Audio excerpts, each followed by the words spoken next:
Hello friends, இன்றைய வீடியோவில் ஒரு பல்சர் பைக்கில் எப்படி மைலேஜ் அட்ஜஸ்ட் பண்ணுறதுன்றதை தான் பார்க்க போகிறோம். இதை பார்த்தீங்கன்னா மைலேஜ் அட்ஜஸ்ட் பண்ணிவிட்டு எமிஷன் டெஸ்ட் ரிப்போர்ட் ஒன்று எடுத்து அது எந்த அளவுக்கு டியூன் ஆகுதுன்றதை பார்க்க போகிறோம். முதல்ல பார்த்தீங்கன்னு சொன்னால் இதில் இந்த ஸ்க்ரூ தான் பார்த்தீங்கன்னு சொன்னால் ஏர் ஃபியூல் ரேஷியோ ஸ்க்ரூ. அடுத்த இந்த ஸ்க்ரூ பார்த்தீங்கன்னு சொன்னால் ஐடில் ஸ்க்ரூ. முதல்ல பார்த்தீங்கன்னு சொன்னால் இந்த ஐடில் ஸ்க்ரூவை கொஞ்சம் டைட் பண்ணி விடணும், அதாவது ஐடில் ஓரளவு அப்பாகிற அளவுக்கு. பிறகு பைக்கை ஸ்டார்ட் பண்ணி இந்த ஸ்க்ரூவை திருப்ப பார்த்தீங்கன்னா ஐடில் அப்பாகிறது உங்களால் அவதானிக்க முடியும்.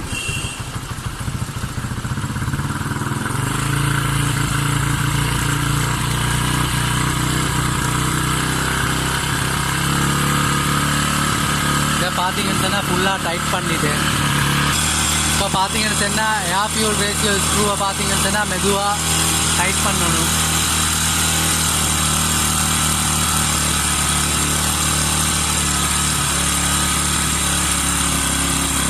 இப்போ பார்த்தீங்கன்னு சொன்னால் மெதுவாக ஐடில் ஆர்பிஎம் குறையும், கொஞ்சம் கொஞ்சமாக குறைஞ்சி வரும்.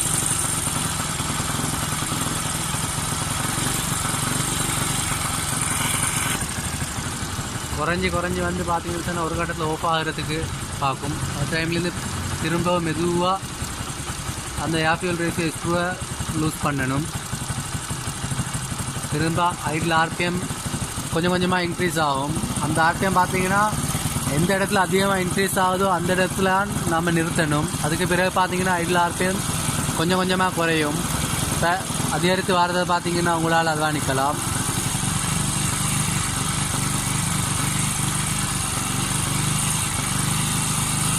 இதை பார்த்தீங்கன்னா ஆர்பிஎம் மீட்டரில் பார்த்து செக் பண்ணுவோம்.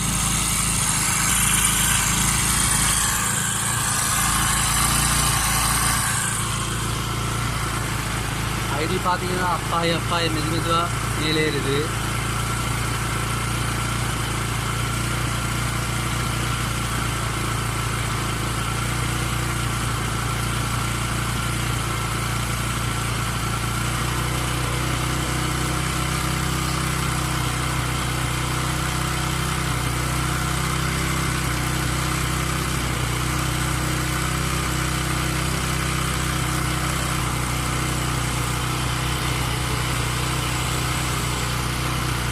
அதிகபட்சமாக பார்த்தீங்கன்னு சொன்னால் 4 ஆர்பிஎம் வரைக்கும் தான் போகுது.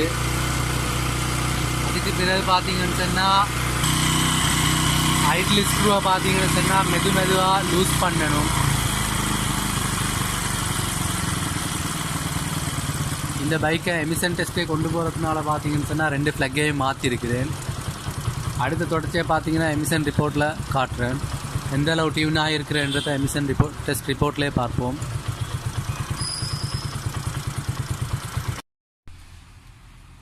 மேற்படி மேலே காட்டின் அட்ஜஸ்ட்மெண்ட்டோடு சேர்த்து பார்த்தீங்கன்னு சொன்னால் ஃப்ளக் 2ஐயும் மாற்றி கொண்டு தான் எமிஷன் டெஸ்ட்டு போயிட்டு வந்தேன். இதில் பார்த்தீங்கன்னா ஹைட்ரோ கார்பன் ஸ்டாண்டர்ட் ஐடில் பார்த்தீங்கன்னு சொன்னால் 6000 வரைக்கும் இருக்க முடியும். ஆனால் இந்த வண்டியில் பார்த்தீங்கன்னா 858 தான் இருக்குது. 2500 ஆர்பிஎம் பார்த்தீங்கன்னா ஹைட்ரோ கார்பன் 522 தான் இருக்குது. அதே நேரம் ஐடில் பார்த்தீங்கன்னா CO கார்பன் மோனாக்சைடு பார்த்தீங்கன்னா 4% இருக்க முடியும். இதில் பார்த்தீங்கன்னா ஐடில் பார்த்தீங்கன்னா 0.25% தான் இருக்குது. அதே நேரம் 2500 ஆர்பிஎம்மில் 0.17% தான் இருக்குது. இந்த ரிப்போர்ட்டை பார்த்தீங்கன்னு சொன்னால் டியூனிங் ரொம்பவே நல்லா தானே இருக்குது. ஆனால் இதையும் விடவும் டியூன் பண்ண முடியும். பார்த்தீங்கன்னா ஏர் ஃபில்டர் எதுவும் க்ளீன் பண்ணலை. பைக்கை ரன்னிங் கண்டிஷனில் அப்படியே டியூன் பண்ணி எடுத்துக்கொண்டு போய்த்து எமிஷன் டெஸ்ட்டு போட்டதில் தான் இந்த ரிப்போர்ட் கிடச்சிருக்கு. பைக்கில் மைலேஜ் அட்ஜஸ்ட்மெண்ட் பண்ணுறது இந்த அளவு தான், இவ்வளோ தான். இதை விட பெருசாக எதுவும் இல்லை.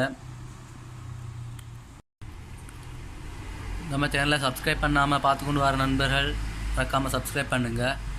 இந்த வீடியோ மற்றவங்களுக்கும் பயன்படுறதுக்கு மறக்காமல் ஷேர் பண்ணுங்கள். நன்றி.